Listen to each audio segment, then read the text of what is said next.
A conta chegou para o Hugo Mota. A pressão de Eduardo Bolsonaro, expondo a sua covardia e a sua submissão ao Supremo Tribunal Federal, foi tão esmagadora que o resultado, segundo se comenta nos bastidores, foi inevitável. O presidente da Câmara passou mal, perdeu a compostura, deu chilique, surtou. É o retrato do poder que, ao trair a sua base, acaba sozinho, encurralado e em pânico. Vamos tentar entender juntos a guerra de narrativas que está acontecendo, porque ela é a chave para a gente compreender o que realmente se passa em Brasília. A gente está vendo a máquina de propaganda da esquerda trabalhando a todo vapor, tentando pintar um quadro de desespero e de isolamento para a nossa direita. Eles estão espalhando a história de que o Eduardo Bolsonaro está com medo, de que o Trump o abandonou e de que o Hugo Mota, em um suposto ato de coragem, estaria enfrentando o bolsonarismo e barrando as votações do Eduardo à distância. É uma narrativa bonita, que serve perfeitamente aos interesses deles. Mas para mim, a realidade é o exato oposto. O que a gente está vendo não é a fraqueza do Eduardo, é o pânico do Hugo Mota, não é o abandono do Trump.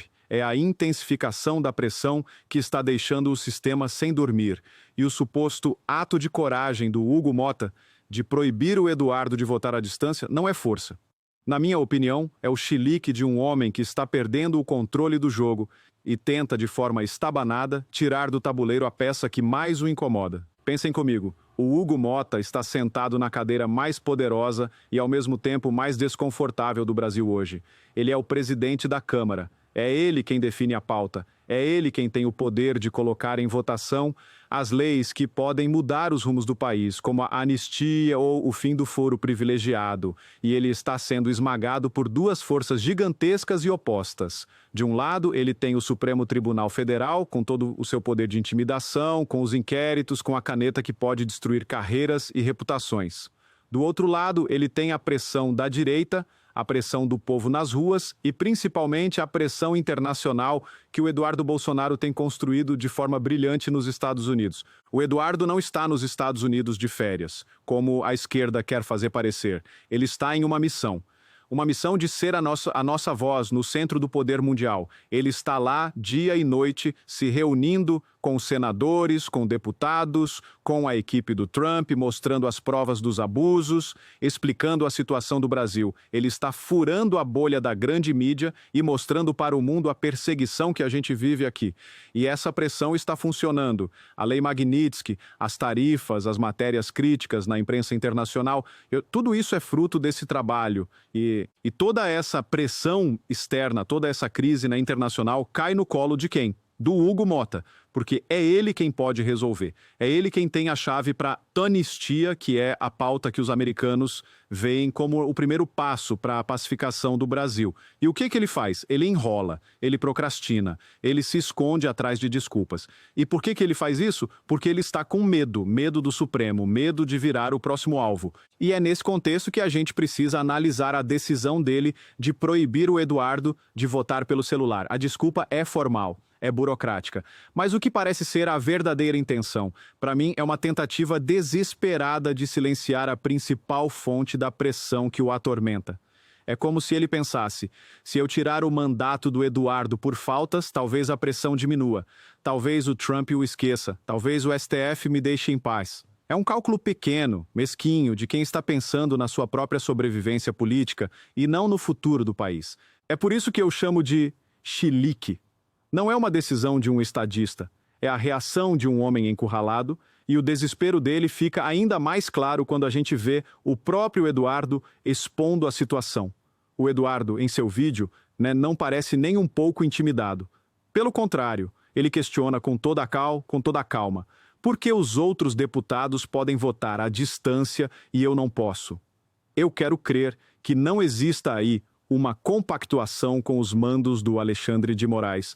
É uma pergunta retórica, claro. Ele sabe, e nós sabemos, que é exatamente isso que parece estar acontecendo.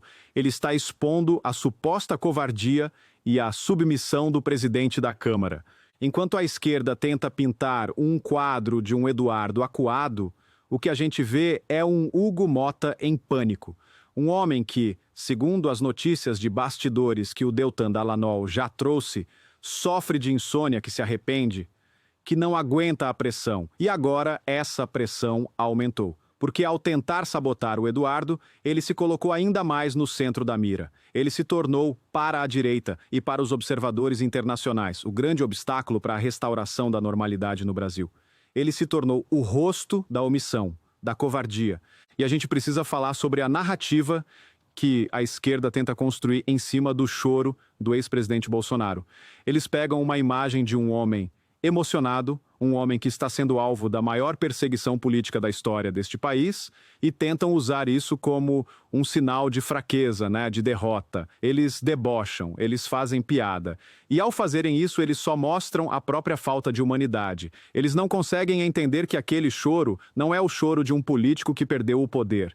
É o choro de um patriota que vê o seu país sendo destruído. É o choro de um homem que se sente injustiçado, que vê seus amigos e apoiadores sendo presos, que vê a liberdade pela qual tanto lutou sendo esmagada. E esse choro, para milhões de brasileiros, não gera deboche, gera empatia, gera solidariedade, gera ainda mais raiva contra os seus perseguidores. A esquerda, em seu desespero, também tenta nos vender a ideia de que o Tarcísio de Freitas é um fascista da pior espécie. Eles atacam o governador de São Paulo com a mesma fúria com que atacam o Bolsonaro. E por que eles fazem isso? Porque eles sabem que o sucesso da gestão do Tarcísio em São Paulo é a maior prova de que as ideias da direita funcionam. É o contraste que os destrói. Enquanto o governo federal patina na economia e na segurança, São Paulo avança. E essa comparação é insuportável para eles. Ao atacar o Tarcísio, eles não estão apenas ofendendo um governador. Eles estão, mais uma vez, confessando o seu medo. O medo de que, em 2026, a gente tenha um candidato forte, testado e aprovado na gestão do estado mais importante do país. O que a gente está vendo, no fim das contas, é uma grande inversão de papéis.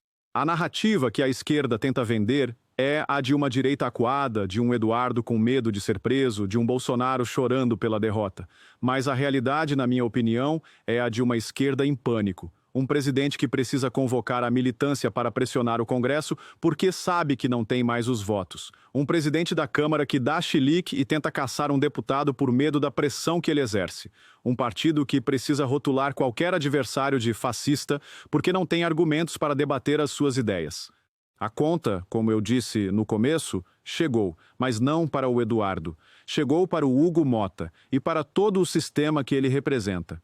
Um sistema que, ao trair a sua base, ao se curvar à tirania, agora se vê sozinho, encurralado e em pânico. E a gente vai continuar aqui, pressionando, mostrando a verdade, até que a última peça desse castelo de cartas desmorone. Essa história toda é um retrato perfeito da guerra de narrativas que a gente vive. Eles tentam nos pintar como fracos, mas cada ato deles, para mim, é uma confissão de pânico.